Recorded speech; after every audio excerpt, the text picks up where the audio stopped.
Okay. Hi everyone.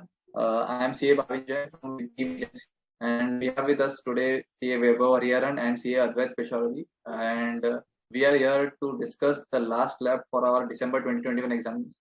This video is going to be a very useful video for those students who are going to attempt examinations in December. We are going to discuss some of the key questions which come into the mind at the last leg, and let's start it. So first question which is coming among students is, what is the strategy or revision strategy to be followed for the last 30 days? So Advait, can you throw some light on this question? Sure. Thanks a lot, Bhavin. So when last 30 days, right? So what I feel is the last 5 to 6 days are to be meant for FR. Considering that it is your first paper and you would want your first paper to go very well, so that the momentum sticks with you throughout the journey. I believe the last 5 to 7 days should be allotted to FR subject. So that leaves us with the rest, 23, 24 days, if I may take so. And out of that, I think 1 or 2 days should be sufficient to just go through, the elective materials. Elective should not be given as much time. So, remove subject out of it, we have around 6 subjects left. So my strategy here would be that each subject give 3 days, 2.5 days of proper studying the subject, and a half day to write a paper or to go through some of the mistakes or some of the important points that you feel are necessary. Now, why do I say? Because on the last lab, when you are giving your exams, you will have around 1.5 days to cover each subject. So if you are able to cover the portion is 30 days before your exams, that is when you'll be able to cover the portion during the last 1.5 days. And then writing a paper is very important, so that your hands are used to writing quickly during your exam time. And having said that, the pattern that you should follow ideally should be go according to the sequence of the exam, so that you have more idea as to how you should manage your mind and how you should. So yeah, I think to sum it up, the last 30 days, 5 to 6 days should be last 5 to 6 days should be devoted to FR, a day or two for electives at the max, and then for each around 2.5 days for revision, and half a day to write, so that you are able to gauge how much you're able to complete in 2.5 days, and also your hands are used to the writing. Okay, I think you have articulated it very well. Adding to that revision strategy, one must also remember that there is a quite great importance for the mock test papers, suggested answers, and the revision test papers which are released by ICAI. Now, when it comes to theoretical subjects or practical subjects, you need to make sure that every RTP is covered. And when you study a RTP or MTP, make sure that every unique questions are marked. At this juncture, you are not required to study every RTP or everything, just the unique questions for which you were not able to get the answer in first go. So these type of questions should be for sure marked and studied in this last 30-day strategy. Further, adding to this is that the subjects like practical, TT, FR, and for these subjects you must refer the latest RTPs, because like the RTP is specific to your attempt and one attempt before, because the examination pattern of examination paper may the examination paper can cover questions from these RTPs. And when it comes to studying, you need a proper mindset while studying. So Vaibhav, can you throw a light on what mindset you need while studying? Yeah, sure. So in every CA student's life, the mindset plays a very important role. It's almost game changing. So in the last 30 days, most of you would be really exhausted. You must be studying since the last 3 to 4 months minimum, and daily sitting for 12 hours, you would be exhausted. You will be feeling like, I just want this exam to get over. I want to be done with it. So when you are feeling that frustration, at that time, just remember that this attempt should be your last attempt. Just think that I want to study this for this last time. This is the last time I'm studying these books. I don't want to study again for another 6 months. I don't want to go through this difficult time, this torture or ordeal for another 6 months. So that would be a great motivation. And don't panic. whatever your preparation status is, don't panic. Take stock of what is your current status, what more you need to do, and plan as far as possible to complete as much as you can. If you are in a calm state of mind, you will be able to do much more. If you are in a panic state of mind, whatever you are doing, it will be 50% effective or even lesser than that. And you will forget most of it, because half of the time you are thinking about how will I do this? How will I do that? When will I do this? There is no time. Should I skip the attempt? Should I give one group or both groups? Should I target 2 out of 4 subjects in a group? All these random thoughts will keep on coming if you panic. So try to avoid that and only focus on your goal. It's a do or die. Yeah, I think Yeah, that's I it think from my end. that's a very Yeah, good point, because I feel, yeah, as much as your studies are important for a final CA exam, your mind is the key. I mean, it doesn't really matter if you have studied everything. If something goes wrong with your mindset during that time, that can break for you. So I think managing your mind is perhaps the most important thing over here. Yeah. So managing your mind along with the mistakes you make while studying are also important. So Weber, can you throw light on what we should focus on while reading the mistakes which we have made? Okay, so ideally when a student is studying, at that time he should have marked those questions where he is making mistakes. And in such questions, he has to go through those questions. He or she has to go through those questions during the last 30 days. And especially in practical subjects, this would be really useful. So I will just tell you an example of what I did. I will take one example. So in SFM, there is this one concept of Sharpe's optimal portfolio. And it's quite lengthy and quite difficult. And if you make a single mistake in one single calculation, your entire sum will go wrong. So it's a really risky question. So what I did was I used to set a timer and I used to solve the same question again and again and improve my timing and accuracy. So I did that like 4 times, and gradually I started getting confidence, not because I could remember the final answer, but because I know that what I have to do, where I'm going wrong. And yeah, my timing also improved. So first time I did, I took 30 minutes. And by the 4th time I was at 17 minutes. So that was a significant improvement in timing and also accuracy.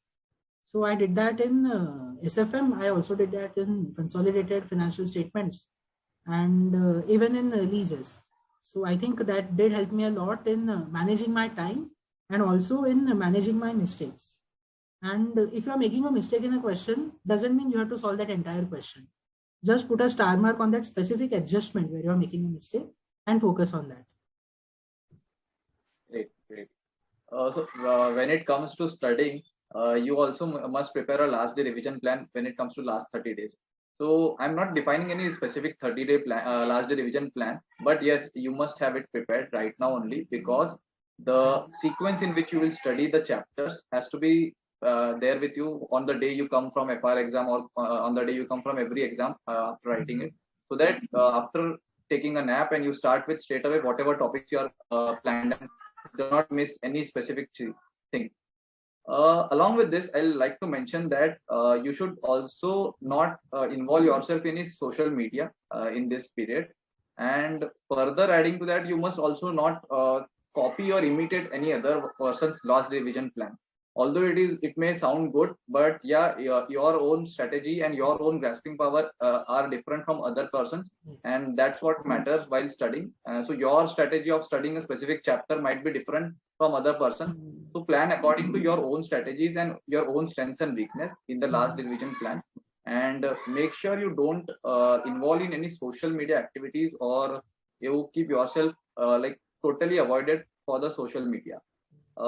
Like last 15 minutes are like first 15 minutes while reading time is quite important when it comes to giving the exam, because that decides how you will face the next 3 hour paper. So Weber, can you explain some strategies for this 15 minutes reading time? Yeah, sure. So first thing which I would like to tell is, in case you don't know, then in the MCQ papers, you don't get the MCQ booklet during the first 15 minutes. You only get the 70-mark question paper. So if you were thinking that you will solve MCQs in first 15 minutes, then forget that. That is not going to happen. In the first 15 minutes, once you get the question paper, I always suggest this, yeah, different people have different opinions, but I would always suggest that never read question one. It's compulsory. You anyway have to read it again in detail. And in papers like costing and in FR, they are going to be big questions. And in costing, maybe even a case study. So it's not really going to be helpful if you read that question in the first 15 minutes. Rather, you should focus on reading the question 2 to question 6 and identifying the question which you cannot attempt or which you don't want to attempt. Use elimination method and strike out the question in which you feel that you are going to score the minimum marks.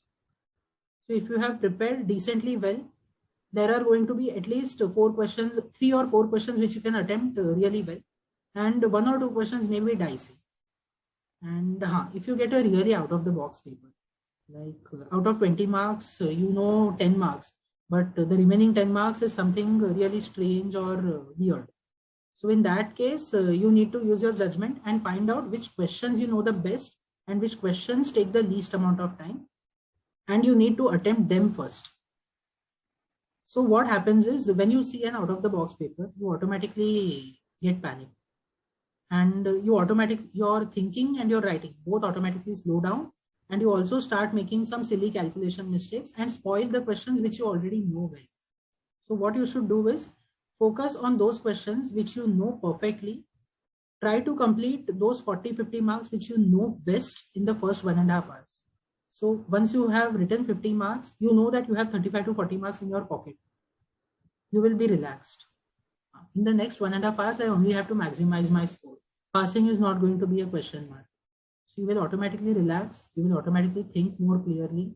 Maybe you will even recall some answer which you thought that you don't know.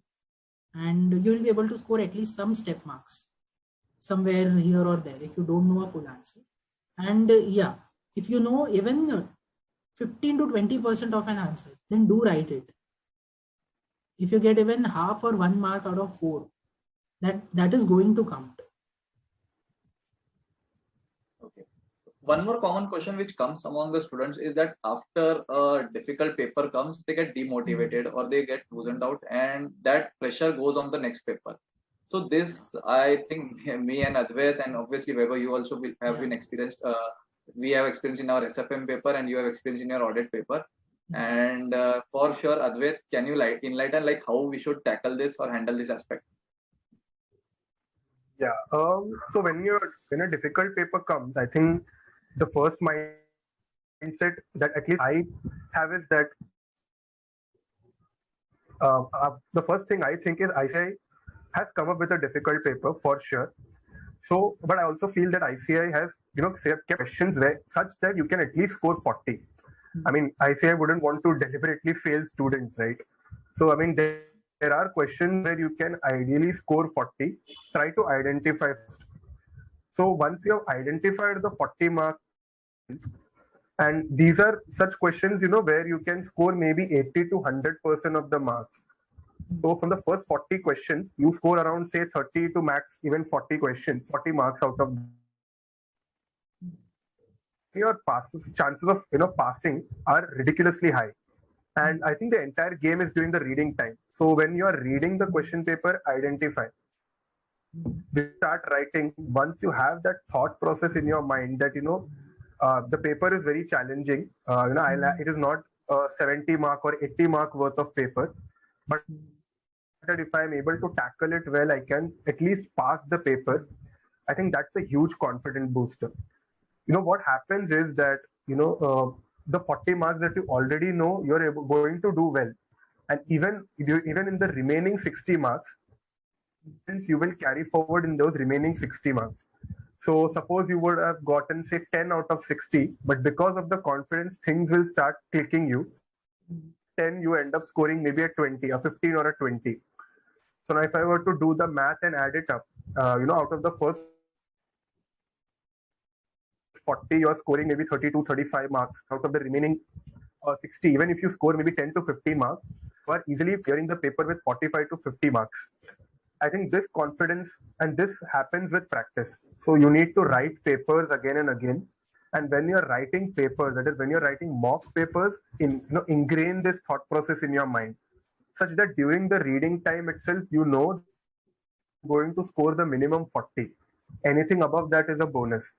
So, I mean, speaking from a personal experience, I think for SFM, as Bhavin rightly mentioned, SFM was a tricky paper. I mean, I didn't really, and SFM being one of my strong subjects, I had a personal ambition that I wanted to score maybe 60 or 70. I knew that wasn't going to happen, but I knew for a fact 40. I was reasonably confident that I would get a 40 marks, and anything above that was a bonus. And my thought process was, let it be. Even if I score 40, I'll try to cover up in the next paper. I do not want to, let this paper go waste. I think that should be the mindset that one should have. Yeah, that's absolutely right. And just to add one more thing, so every paper in every group is not difficult. So if one paper has gone difficult, then after the paper is over and after you are sure that you have crossed 40, then it's a reason to celebrate, because next paper is not going to be that. Yes. You can be happy about that. And there is no such rule, but it's a general tendency and observation that when the paper is tough, the checking is a bit easy. And if a paper is really easy and you really feel like, in this paper I'm going to get above 80 marks, then it's a matter of being cautious, because when you think like that, that's when ICAI strikes with strict checking. So don't get too hopeful and don't get too hopeless about your papers. Absolutely. So when it comes to presentation tips, there are few points which you need to keep in mind while writing the paper. So few pointers which I kept in mind was: one, writing the question number along with the sub question at the center of the page. Avoid scratches. I'm not saying that you will not be making scratches, but try to avoid scratches, and make sure that whatever answer you write, you underline the keywords while writing itself, so that you save the time, so that you don't need to come at the end and do the underlying stuff. Do it while writing the answer itself. And along with that, Advait, can you add anything over here? Yeah, so I mean, the presentation points that you mentioned, some of the other common things which people tell, right? A new question, right? And you should, if possible, write in points instead of paragraphs. But apart from that, the presentation tips, it is not something to be kept in mind just on the day of exam. It should be kept in mind from first mock test itself. And even if you've not kept in mind till now, it's okay. If you're writing a test right now, keep that in mind right now, because during those 3 hours, is any new habit that you pick up will only slow you down. So it is very important that what in your mock test is what you should repeat during the final day. So make sure that your presentation tips or presentation pointers incorporate during when you are writing your mock, then that becomes followed during the last day. For instance, like Bhavin, you mentioned, like keywords need to be underlined. So sometimes that takes a bit of time, right? Because of your flow, you are underlining words. So I think that practice and everything should come up with mock test itself and not on the final day of the exam. Absolutely. Just to conclude our this short podcast series, so we are giving some last minute or last 30 days tips or some sorry, just a second, इसको record नहीं करना, रुको एक minute मेरा छूट गया. So the last minute tips for during the COVID, this is a COVID period. You need to make yourself healthy, and you need to be strong both physically and mentally. Have good food, and make yourself not distracted from Twitter, Telegram, or any type of social media, because that one message or one single line may distract you in your entire examination preparation strategies. So make sure you're far away from all this stuff. Whatever you want to add for this, anything? Yeah, have a good night's sleep even during the exams. At least 5.5 to 6 hours sleep is the bare minimum which you need to have, irrespective of how much ever you're well prepared or under prepared or how much ever tense you are. You need to have at least 5.5 to 6 hours sleep. And please, during these 30 days of preparation, don't get into the habit of sleeping in the afternoon. be consistent, be focused, and remain motivated. That's all we all three want to guide all the to December 21 students. If you have any queries or any further questions, you can drop in the chat box, and we will surely reach out to you and guide everything. Thank you. Thank you. All the best, guys. All the best.